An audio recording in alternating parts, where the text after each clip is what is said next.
La responsabilidad contractual en los contratos de M&A viene normalmente, o siempre, de los daños patrimoniales que se generan normalmente al inversor, como consecuencia de la existencia de vicios ocultos en el momento de la transacción. Una operación de compraventa de empresa es muy compleja porque tienes que revisar muchísimos aspectos de la compañía o de la sociedad target, ¿no? De la compañía objeto de venta. Aspectos que afectan a clientes, a todas las relaciones mercantiles con clientes y proveedores, aspectos que afectan a los procesos de la compañía, procesos financieros, procesos laborales, de todo tipo, y aspectos que afectan a recursos humanos, es decir, a personas, ¿no?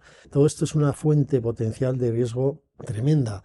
Entonces, claro, hay eventuales o potenciales vicios que se pueden manifestar en el momento de la transacción. De aquí pueden surgir daños que pueden afectar al inversor como consecuencia de errores que ha podido cometer el vendedor a la hora de manifestar la existencia de esos riesgos. ¿Cómo se opera la protección del comprador en este tipo de operaciones? Pues a través de dos instrumentos muy importantes. El primero es la due diligence, revisión del negocio de la empresa que constituye el objeto del contrato, que no es otro que su adquisición, y que supone también la confirmación de las hipótesis que han servido de base para la decisión de adquisición. Es decir, la due diligence al final es una confirmación de la causa del contrato, una vez que se ha establecido su objeto, que no es otro que la propia adquisición, ¿no?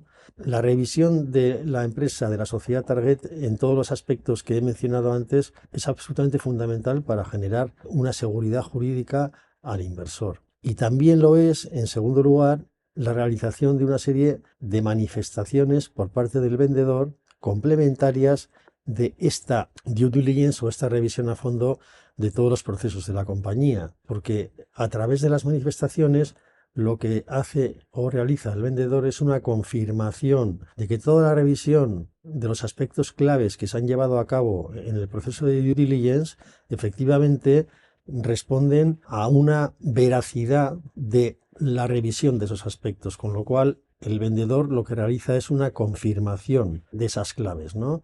¿Y cómo lo hace? A través de unas manifestaciones que realiza en el propio contrato de compraventa, o lo que se conoce en inglés con el Share Purchase Agreement, el SPA.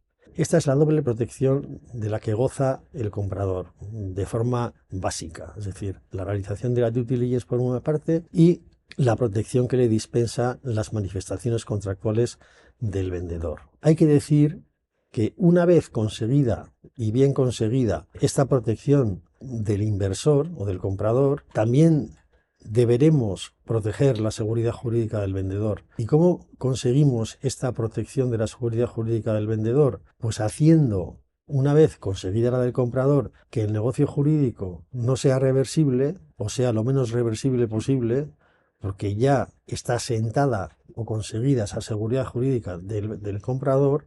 Entonces tenemos que hacer que este negocio no sea fácilmente reversible o sea muy difícilmente reversible, y por otra parte tenemos que darle también al vendedor seguridad jurídica a través de la consecución del cumplimiento de las obligaciones contractuales establecidas en el SPA. Es fundamental. Por último, también deberemos limitar la responsabilidad del vendedor sobre la base de que hemos conseguido ya la protección de los intereses del comprador y de la seguridad jurídica del comprador. Deberemos proteger también al vendedor su seguridad jurídica a través de la limitación de su responsabilidad, que no es otra cosa más que limitar su responsabilidad en relación con el precio obtenido en la transacción, estableciendo un porcentaje máximo de responsabilidad sobre ese precio obtenido. En ese sentido, las manifestaciones del vendedor complementan la realización de la due diligence. Esto es esencial. ¿Y por qué la complementan? Porque van a suponer una cobertura para el inversor en relación con los vicios o riesgos que no son detectados en el momento de realización de la due diligence, es decir, en el momento de realización de la transacción, siendo que tales riesgos o vicios pueden darse a posteriori. Con la realización de las manifestaciones, lo que estás cubriendo es esta contingencia, esta posible contingencia, ¿no? O sea, el vendedor lo que está realizando es una manifestación en la que declara que esos vicios no son concurrentes y por tanto el daño no se va a producir.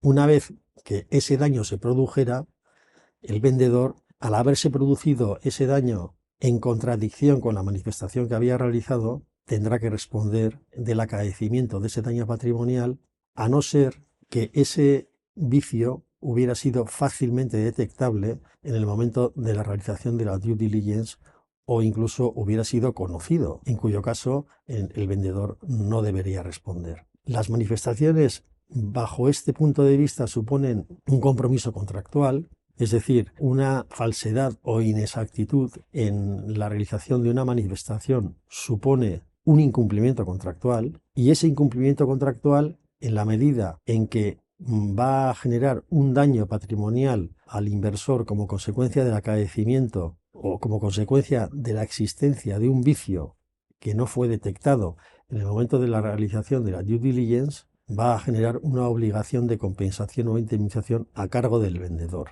Para que exista un incumplimiento contractual como consecuencia de la realización de una manifestación falsa o inexacta, lo primero que tiene que haber es una manifestación contractual falsa e inexacta. Claro. ¿Y cómo sabemos que la manifestación contractual es falsa o inexacta? Pues porque ha surgido un vicio que era oculto y que desmiente rotundamente la realización de esa manifestación o el contenido de esa manifestación.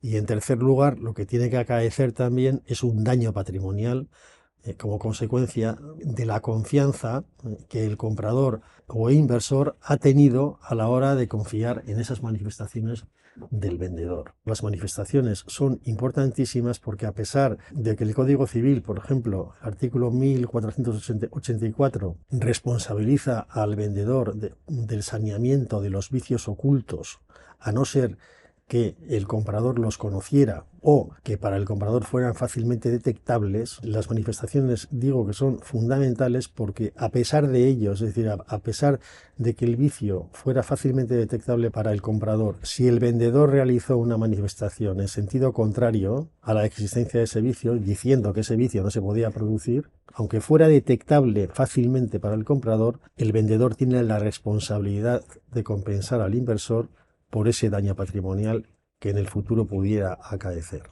La realización de las manifestaciones contractuales suponen la asunción de una especial responsabilidad contractual por parte del vendedor, porque le está dando al inversor una protección o una cobertura en relación con el acaecimiento de cualquier daño patrimonial proveniente de cualquier vicio oculto cuya materialidad fue negada con la realización de esa manifestación contractual o de las manifestaciones contractuales. Con lo cual, si en el momento de la transacción fue realizada una due diligence intensiva en la que el vendedor actuó de buena fe entregando la documentación que el inversor pidió, habiéndose realizado esa entrega de forma totalmente diligente, todo esto hace que, en justa reciprocidad, la eventual responsabilidad del vendedor se limite. Pues se tiene que limitar estableciendo una limitación máxima sobre el precio obtenido en la transacción, que es lo que se denomina en el argot del M&A un cap.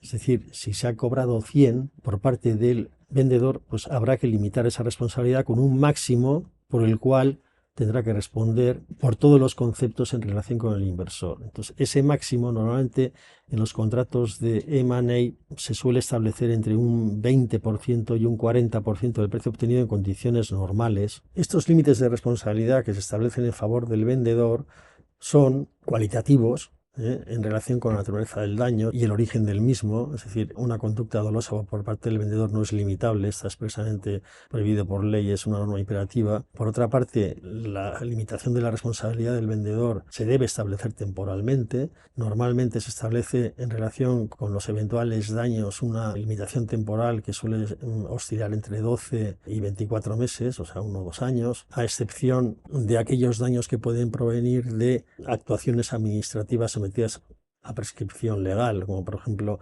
fiscales, laborales o incluso penales, que ya nos vamos no a 4 sino a 5 o 10 años. En Confianz tenemos muy en cuenta la naturaleza de estas limitaciones, es decir, las limitaciones cualitativas, cuantitativas y temporales a la hora de planificar los contratos de compraventa de empresas y lo hacemos de una forma muy planificada y muy sólida. Yo creo que muy bien.